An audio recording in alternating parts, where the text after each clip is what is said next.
Bienvenue sur Africa 24 dans cette nouvelle édition du 12-15. Voici les titres de l'actualité. Le boycott de l'opposition se poursuit en Côte d'Ivoire. Les juristes de la coalition du non ont parcouru le projet de nouvelle constitution. Ils en ressortent plusieurs divergences. Lutte contre la mendicité infantile en Guinée. L'ONG Love and Care to Children s'est engagée sur le terrain depuis maintenant 2 ans. Et puis au Gabon, la Caisse nationale d'assurance maladie et de garantie sociale prépare des agents à la gestion des archives. Objectif, actualiser leurs prestations. Après le Burundi et l'Afrique du Sud, c'est au tour de la Gambie d'annoncer son retrait de la CPI. Le pays compte se retirer de la Cour pénale internationale.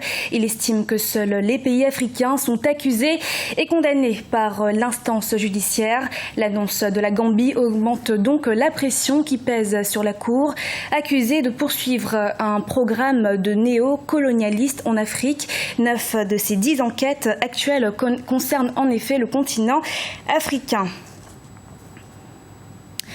En Côte d'Ivoire, alors que la majorité présidentielle milite activement pour le oui à la nouvelle constitution, l'opposition appelle ses militants et sympathisants à boycotter le scrutin plutôt que de voter non. Selon ces derniers, ce texte porté par le président Alassane Ouattara donne trop de pouvoir au chef de l'État. Reportage de notre correspondant en Côte d'Ivoire, Olivier Conin.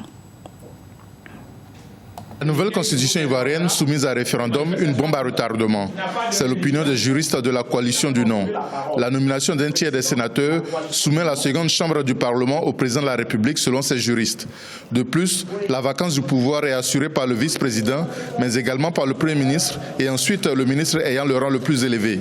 La coalition du non s'insurge contre ce qu'ils appellent des personnes nommées ne disposant d'aucun mandat électif et qui peuvent devenir président de la République. En outre, le maintien du poste de Premier ministre après l'institution de la vice-présidence crée un exécutif tricéphale, source de conflits futurs selon eux. Tous ceux qui ont été au gouvernement savent déjà les difficultés qu'il y a parfois entre les ministres à un niveau simplement lorsque les attributions se chevauchent ou sont voisines. Entre un Premier ministre et un vice-président, qui potentiellement assure la vacance, qui n'a que des attributions qu'on lui donne, qui est éjectable, que M. Ouattara nomme à titre transitoire son vice-président, mais il est tout de suite éjectable. Vous voyez, donc tout cela est source de conflits futurs, y compris dans l'alliance qui porte ce projet. La coalition du non s'insurge également contre la constitutionnalisation de la loi sur le foncier rural votée en 1998.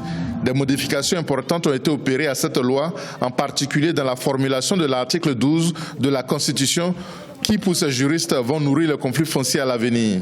Seuls l'État et les collectivités publiques et les personnes physiques ivoiriennes peuvent accéder à la propriété foncière rurale. Mais il y a un bout de phrase qui suit immédiatement et personne ne le lit parce qu'on danse.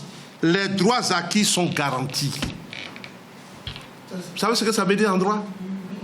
Tout ce qui a été fait ici, on ne touche pas. Ça veut dire que ceux qui n'ont même pas le droit de pouvoir être propriétaires en Côte d'Ivoire aujourd'hui, à savoir les personnes morales, les étrangers, ce qu'ils ont acquis, on va protéger cela. En somme, la coalition du non est opposée à la nouvelle constitution parce qu'elle alourdit inutilement l'architecture institutionnelle du pays et insère dans la loi fondamentale des lois à caractère ordinaire. Pour eux, elle crée des institutions soumises au président de la République dont les pouvoirs sont renforcés au détriment des pouvoirs législatifs et judiciaires. Au Nigeria, les vengeurs du Delta ont frappé de nouveau. Le groupe rebelle revendique ce mardi 25 octobre la destruction d'un oléoduc de la compagnie américaine Chevron dans le sud du Nigeria.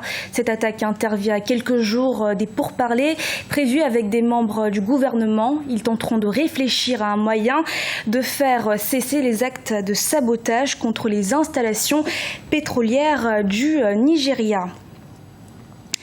Love and Care to Children s'est lancé dans le combat contre la mendicité des enfants en Guinée.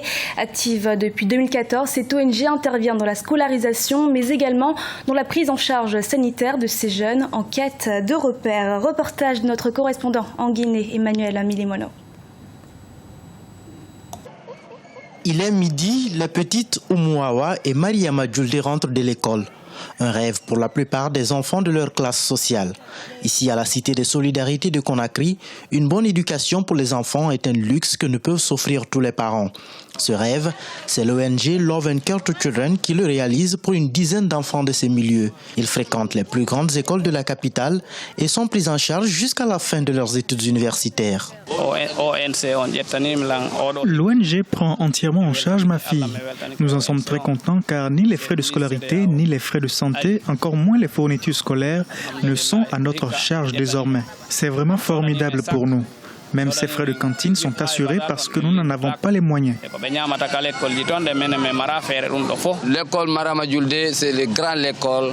L'école Mariama Diouldé est une école qui en principe n'est pas à notre portée, tant la scolarité est trop élevée, mais grâce à cette ONG, mes enfants vont dans cette école qui est pour moi l'une des meilleures en Guinée. Le nom de l'école, c'est Sainte-Marie. Vraiment, ça c'est beau l'école. Ces enfants accompagnaient leurs parents qui mendiaient dans la ville de Conakry, ce qui hypothèque sérieusement leur avenir, notamment leur scolarité, et les exposer à toutes sortes de dangers. Et c'est pour mieux permettre aux parents de continuer à avoir des revenus que Love and Care to Children met des crédits à leur disposition. L'objectif étant d'assurer la continuité de la scolarité des enfants. En 2014, nous avons demandé à certains d'entre eux est-ce qu'ils avaient pour envie d'entreprendre des activités génératrices de revenus. Donc pour le cas du père de Mariama Diouldé, il nous a parlé d'un commerce de moto-taxi qu'il aimerait lancer. Donc nous avons mis des fonds à disposition, nous lui avons trouvé une moto afin de pouvoir vraiment lancer ce commerce-là et de les aider dans les dépenses du quotidien. Comme Oumouawa et Mariama Diouldé, une dizaine d'enfants obtiennent une sorte d'assurance pour leur avenir. Un avenir quasiment incertain pour la plupart des enfants de ces milieux. Leurs frais de santé et de nourriture sont totalement pris en charge par l'ONG. Leur nombre sera croissant car chaque 2 ans, 5 nouveaux enfants rejoignent le groupe. De quoi soulager des parents qui manquent de revenus pour assurer la scolarisation de leurs enfants. Engagée à moderniser ses services et améliorer la vie de nombreux assurés, la Caisse nationale d'assurance maladie et de garantie sociale prépare la mise en place d'une direction des archives. Une formation est prévue à cet effet à Libreville dans le but d'amener le personnel à acquérir des notions de base sur la gestion, l'organisation des systèmes d'information, la construction et la mise en place d'un service de gestion des archives. Douglas Toutoum, notre correspondant au Gabon. Constituer, conserver et diffuser la mémoire d'une structure donnée et de ses activités, c'est la mission d'un service ou d'une direction des archives.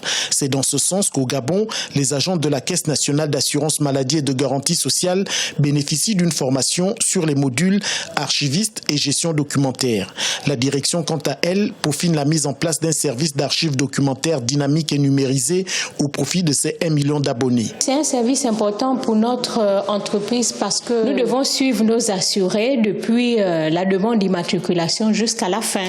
C'est-à-dire que, par exemple, lorsqu'un assuré dépose ses documents pour une demande d'immatriculation, quelque temps après, il peut revenir s'il a besoin de certains documents dans son dossier d'immatriculation. Nous devons être capables de ressortir, par exemple, les actes de naissance qu'il a égarés, les actes de naissance de ses enfants. Le processus de mise en place de ce service d'archives au sein de l'ACNAM-GS rentre dans le cadre du partenariat public-privé signé entre l'opérateur TAC Média, dont l'ambition est de dynamiser le système d'archivage au Gabon, et la Caisse nationale d'assurance maladie et de garantie sociale. L'archivage est un service important au sein des entreprises. Je pense qu'une entreprise qui se respecte, une entreprise en bonne et due forme, ne peut pas exercer ses activités sans pour autant mettre en place un système de gestion et de sauvegarde des différentes informations en rapport avec les documents, justement le flux des documents, que ce soit en entrée ou en interne. L'informatique vient un peu dans une logique justement d'épargner les stocks de piles de documents. La dynamisation du service d'archivage au sein de l'ACNAM-GS intervient au lendemain de la destruction du bureau d'immatriculation de Libreville lors des manifestations post-électorales. Grâce à cet incident, la direction générale a décidé de mieux structurer l'entreprise afin de prévenir d'éventuels dégâts. Le partenariat public-privé matérialisé entre TAG Média, une des rares structures locales à évoluer dans le domaine de l'archivage au Gabon, et l'ACNAM-GS rentre dans le cadre de l'engagement du chef de l'État de faire de ce mandat celui de la jeunesse. Ce journal a été réalisé par l'ensemble de la rédaction. Nous vous remercions de votre fidélité. Dans un instant, une nouvelle édition de l'actualité sur Africa 24.